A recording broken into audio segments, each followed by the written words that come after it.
Tanggang du chaning de hai nei chaning. Pen cake semua tu dia. Ai pen nung adu da ken pam dei.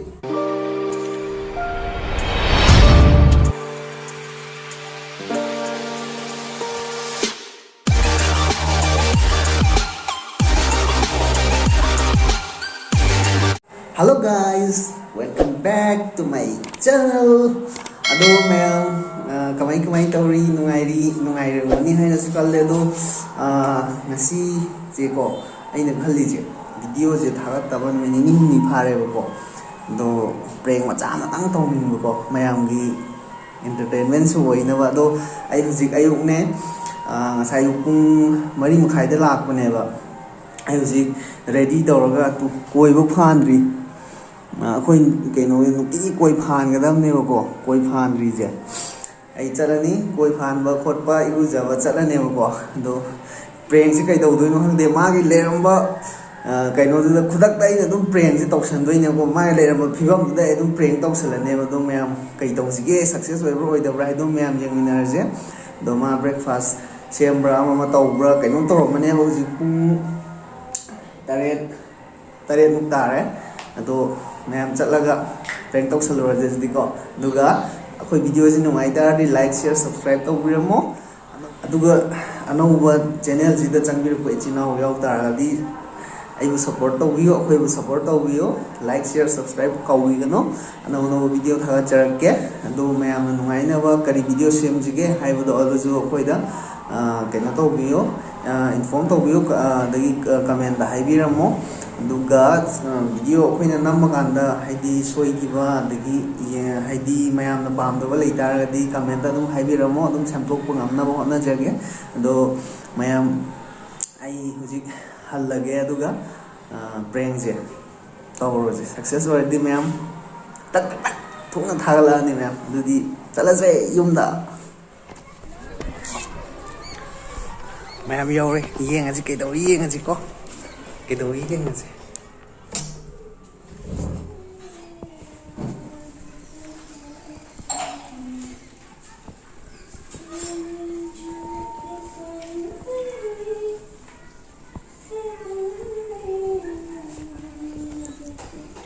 Kedai no.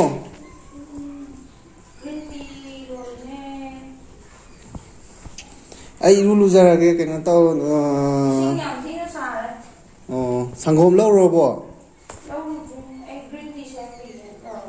Chalo lau ro chalo ya sanggom tu pung tare tare chalo lau ro.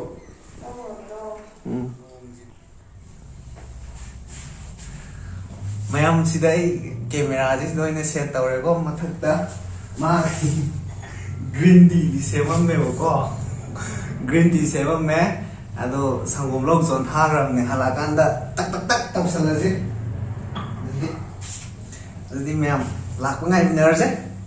ngai na dance masang tau je bro tau ga pagi man min dance tau je min halak tana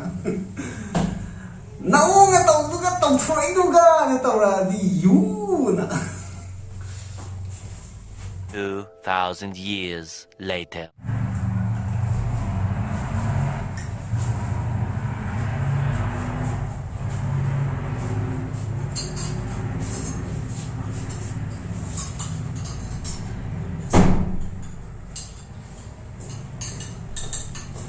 Ama sanggum dulu pokai. emang gi Tiang you ina kaino ngasi Sunday na ai lo Sunday na kaino dawe mi atop du mayam extra lawe la le de ning ne ai na sai na da phone gara suru ke tau ri je khara thingdu khre do kai megi mana ho ra ga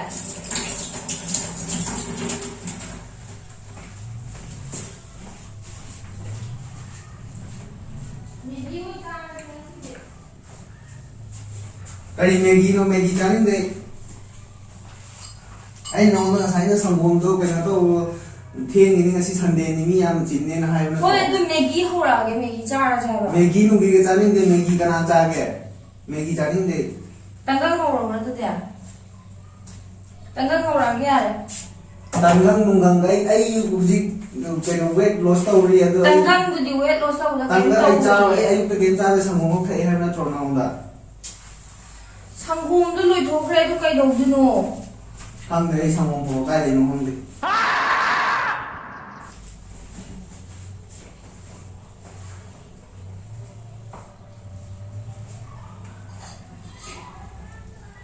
비를 깨가 조세면 타게라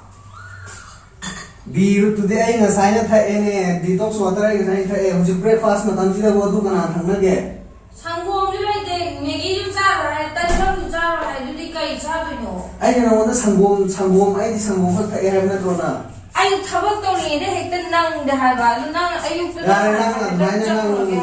ay di seba taw ma jo ja di chalo ya ay ad manung lai ge manung da dum thakse ro ge nang na thale ro pa dar ji 메기 ngasi ka chabda ka shum taw roye cholesterol yang wa kan kan taw calorie yang wang da bne Charo Maggie do na tan charo Maggie no gi Maggie charo kai zabi bodu de idea chao ko nang charing ma ma ingon hang ke ai di mo charo lai na kai nang za de kai zabi bodu de hang de chao charing mon ta tanggang khawra gyar ai di haw ko tangang ngai charo ngasi ka tang thak da kai do roge ai charo ba nang ni Maggie no gi do koi no man kai mai solang jina ai charo ba gajar ba jar ni gazar ka tang chara ka pung ama buk cha cha de kai wan hai ba wa bu na tro nang pa mu sangom lo ri do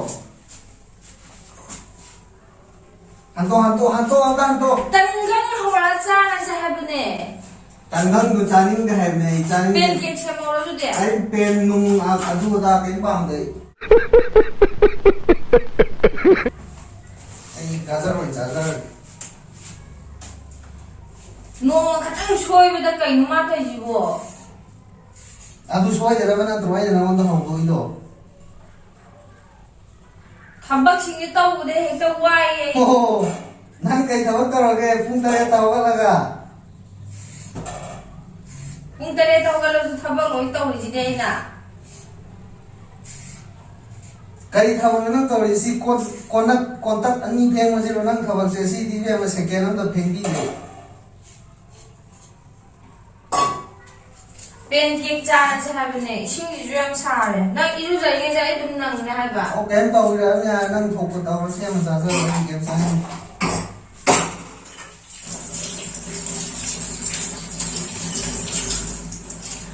gazar ka tang cha na ya ro ha ne gazar na ka tang ya ro ha ba ya na ni cha do ji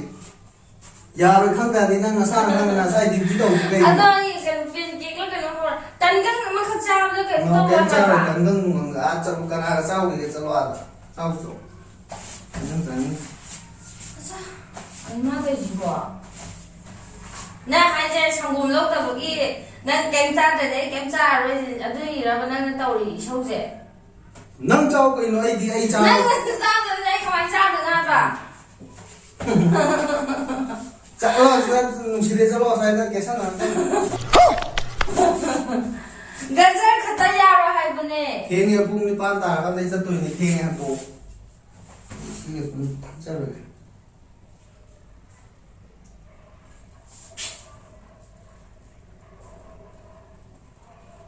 si thoan ge na tro nang na taw ni am je 야 거기 너만가 지금 삼랑 han to 이거 ta ro ya le 이루도 하는 로 아이 셈이 야, 야, 야. 낭나 해봐 iu ga cha lo ku ding phải ra rồi kiểm tra trong là hai cái nhà thì có phải không có đi lại ổn nó rồi thế nào je lo ya no re lo कैसा लगा मेरा मजाक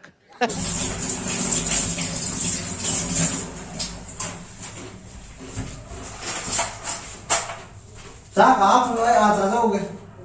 nhằm hiện giờ là cái lúc có ra cả cái thùng đéo đây là gì ăn ra để bị thu từ nhau mà chị nang ni ngai ba cha ku ai ha pu na ga a mu cha zo ge ai ra tầm năm nay nó là thay ꯀꯩ ꯅꯠꯇꯦꯕ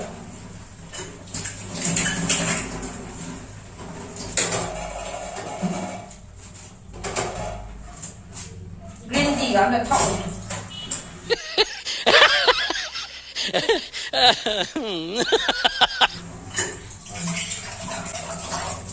그랜디 이거 그러고 पैसा दो पैसा ओए पैसा नहीं 야, 너희 회사도 너무 나한테 뭐야 돼? 그리노. 야, 그래도래 구진제 팥에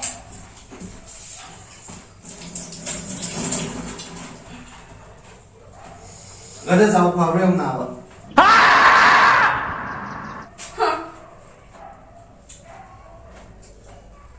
농아는 이소가 대한 랑인데 거기는 하가. 공단에 타고 가면 아이게 성공으로 되게 이노 미련의 막 누파나 때는 라우나이도 이해못 하다가 낭미 누파가 양 컴페어로 양 컴페어로 가봤더니 둑타에 꼰팽에 했던 놈인데 해가. 오 마이 갓 어서 찍고 이놈하더니 뭐. 타박 난 타박시디 뿡 따리했다 Maning wai kana sitke ai sitpa na to mi nu pa ka sinai nga tani yemu jana jala ga kangbran Sila mo mo ida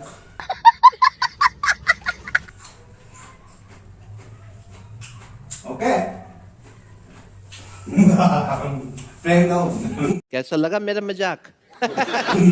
kare Prank daw ne chakhum da su prank yo ra bo Kaya na yung camera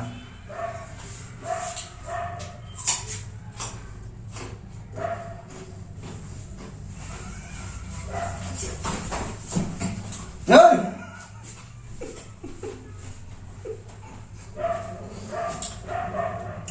ai green tea se mo Mayam sampai di like ka mo di na ai yun. green tea se mo Nakarap din ang hinug sa mga Mayam video solution lagi di. mo sak siga Next video daw. green tea ga na han re ne Mayam may lagi. Koi bida age mga si. tha oi nang na pai bam da ko ni ai iso ko sang na ai ko dor na khal ro ni Jadi mayam lagi video sini ngai tara di like share subscribe kau video no. Ano jangber ko chinaw yaw tara di subscribe button tu da tung lang na mere mo do. Next video da mo theng na je ngasi ko ina di mayam bye bye tawar je bye bye ro. hai rồi Bye bye.